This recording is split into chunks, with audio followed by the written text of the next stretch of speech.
Namaste and welcome back to Waking Up with Mindful Serenity Yoga. And we're just going to continue answering questions from the jar.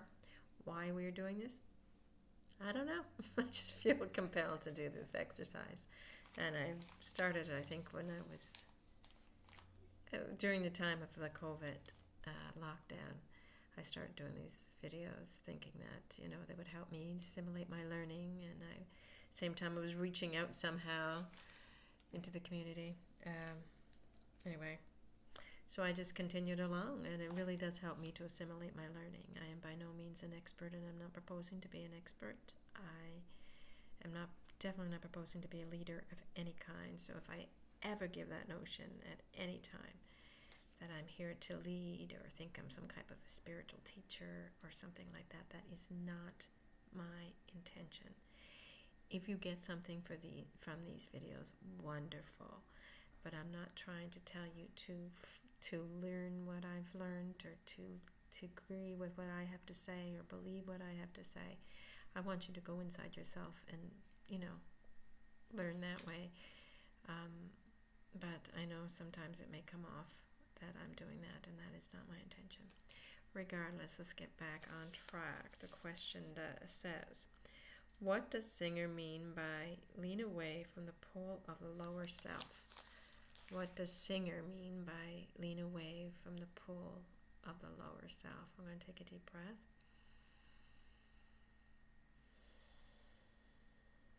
What does Singer mean by lean away from the pull of the lower self? So I'm going to begin by saying Michael Singer. If you're not familiar with him, he is the author of Untethered Soul and Living Untethered, as well as the Surrender Experiment.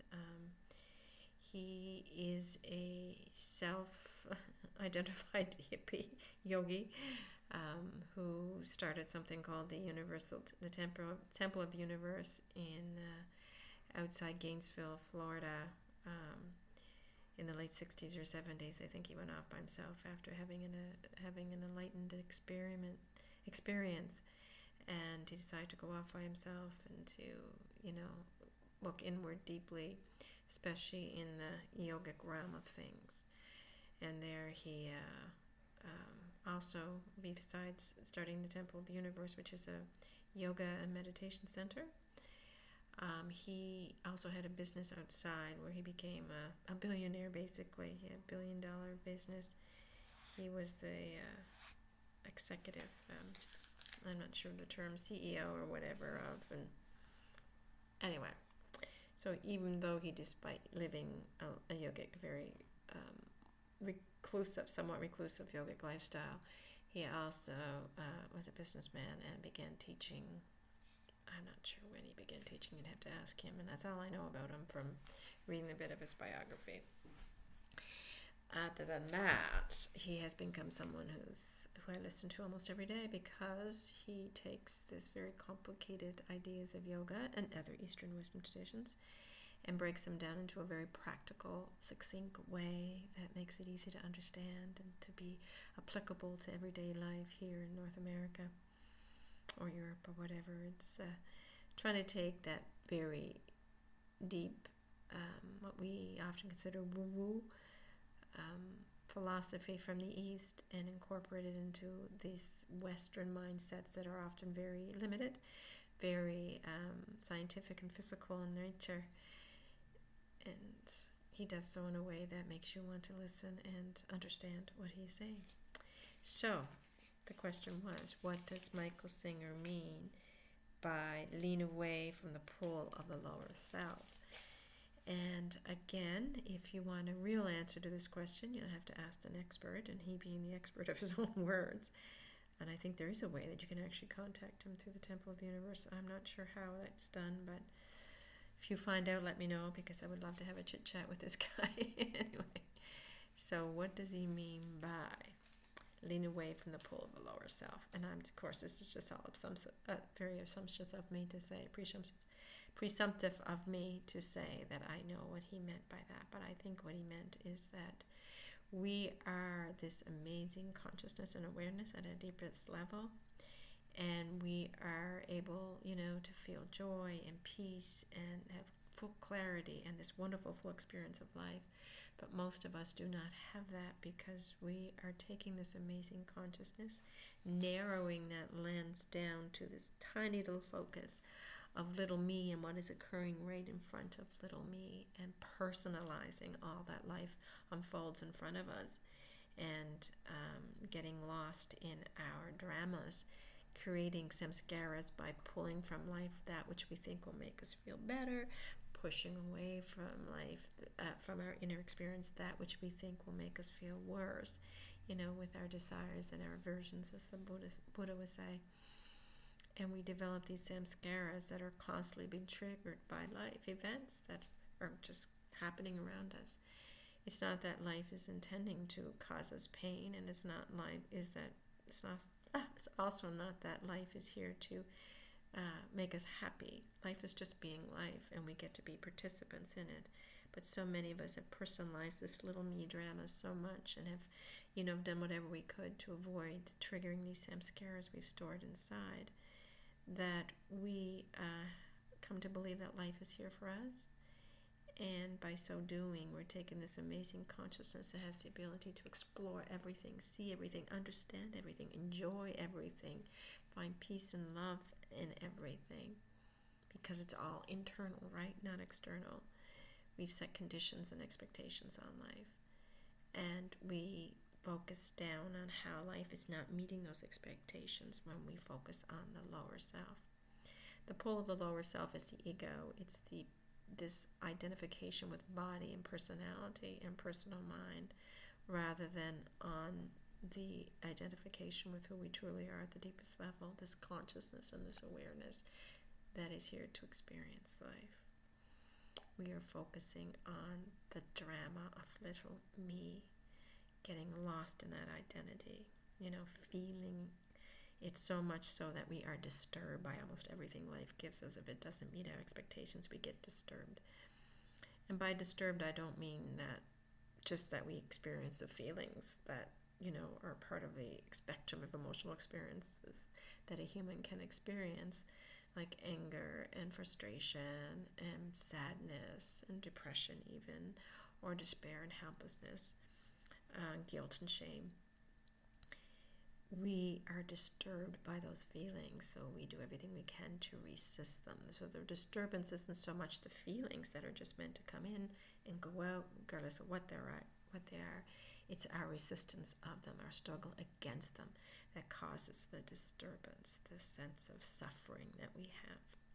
So pain, whether it be physical or emotional pain, is not the problem that's causing the disturbance. It's our resistance of allowing that pain in to our conscious awareness. That is where the disturbance comes in. So when we get disturbed by life, it is because we are resisting what is.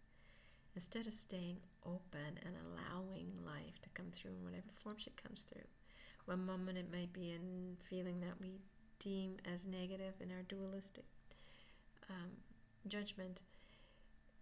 In one moment it may be a happy feeling, but whatever, if it comes in and we deem it as unpleasant, we tend to push it away and resist it and struggle against it, rather than just allowing it to come in and go through. And one of the reasons we do this is because we have all these samskaras that are stuffed into our so-called psyches, and they get triggered by these so-called negative experiences of life, and they start to come up. So we have the experience out here, this experience up here.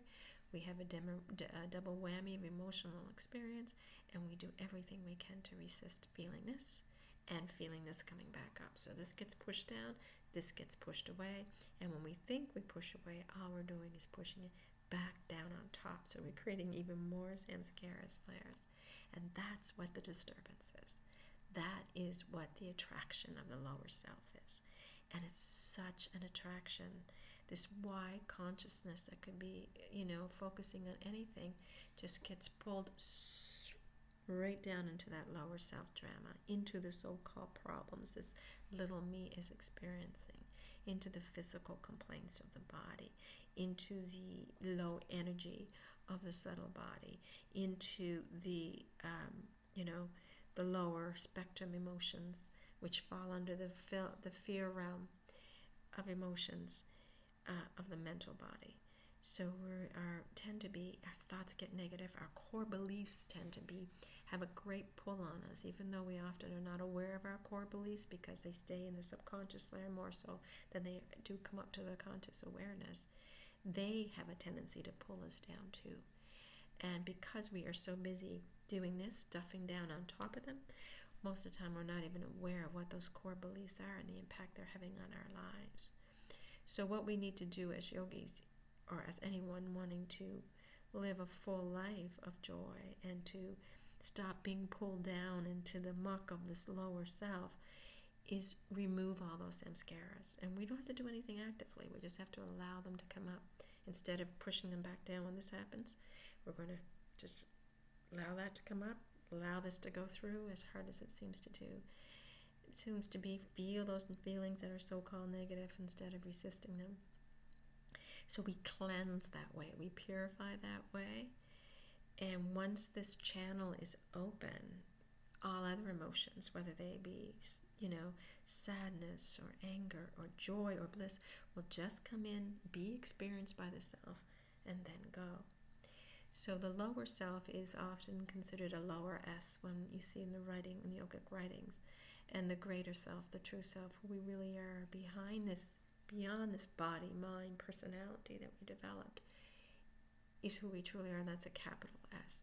So this big S gets pulled down into the dramas of the little s too often, so we need to create distance between that, allow this self to be the one that is doing all the deciding in life. And one of the decisions that we'll make is to cleanse and purify, to allow all these samskaras to come up and out on their own accord when they're ready, and they will, as long as we're not pushing away this happens out here, and stop stuffing on top. Once we are able to look deeply into our core beliefs and see how they're impacting our lives, and then restructure them cognitively into a way that is more life-enhancing, then we will have a cleansed inner body that will allow everything to come in and out the way life is meant to be. We will stop getting pulled down into the muck and mire of the lower self and start living in the higher self. Well, that is how I see that. I hope that makes sense. Thank you so much for joining me, and namaste.